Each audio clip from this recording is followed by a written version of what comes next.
Hey guys, Blueprint Homestead here.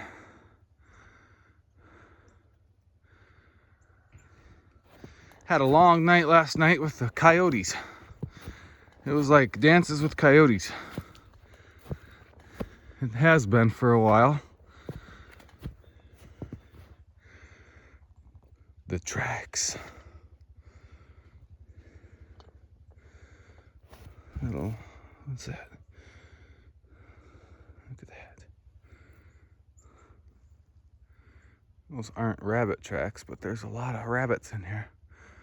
The dog chases them all day. Back and forth between brush piles.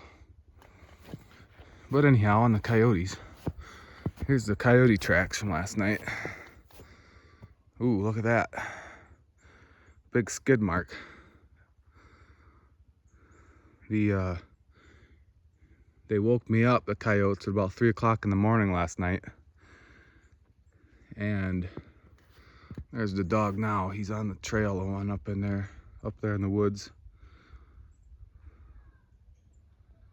They were probably 5 or 6-ish of them last night. And they were right here on this trail. You can see all their tracks. Some of these are dog tracks, but see, here's coyote tracks right here.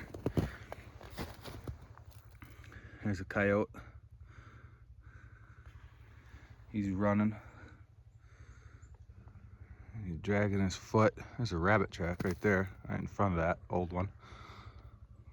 Here he goes into the brush.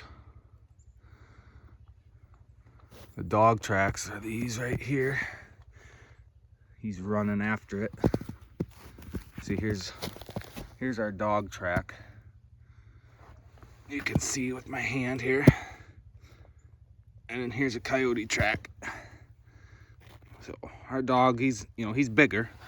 So against 1 or 2, I'm not worried. He kind of runs them off. But when there's 5, 6, 7 of them, that's when problems come. So, and they were right here on the trail. Our house is right to that way. So they were like 20 yards away or less from the house. 15 yards. They were like right here. So I think there were like 2 of them right here on this little roadway. And then there were 3 or 4 more just right here in the woods above them.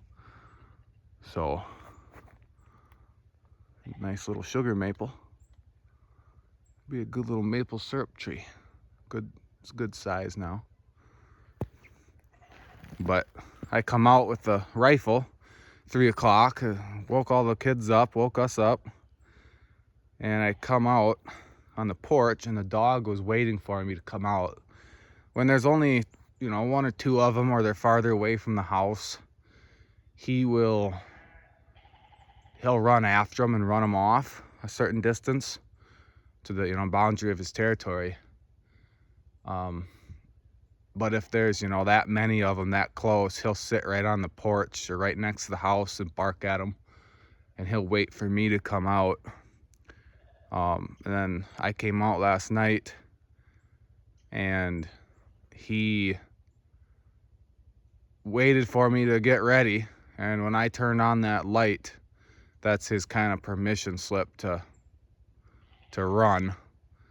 And we had one, I seen the one in the trees, but I mean, they're in this kind of stuff. I mean, this tree right here is like 4 yards in front of me.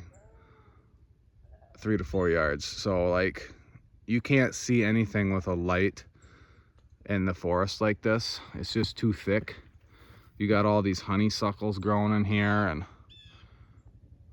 prickly ash and rose bushes and autumn olives and grapevines and everything else, low branch cedar trees. It's just too brushy. So, and then with the terrain too, it's hard to look underneath of it at the angle that we're at, looking into the hill here. So I seen one, as soon as I turned the light, I seen him blur past the light, and he was running right towards me here down this trail. So that's his tracks probably. There's 2 sets of tracks here from a coyote. And then there's Shamar's tracks, our dog. So he chased him. I seen him chase him, and I shot at him running on this trail here, the front coyote. But looks like they got into a little bit of a fight here.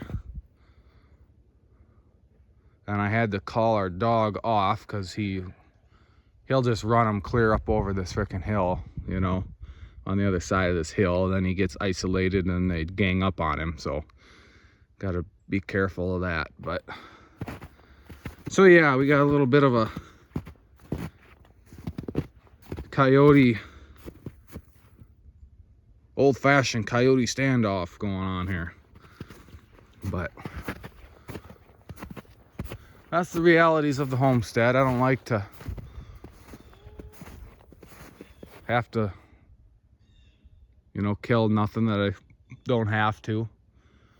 But when they're ruining your sleep, threatening your livestock, your animals, you know, that's when you gotta do what you have to do there. So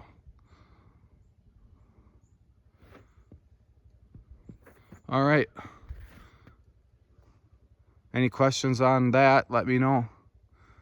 On homesteading predator control, we'll get out there and do some coyote hunting and maybe some trapping. I'm hoping to do some trapping again this winter.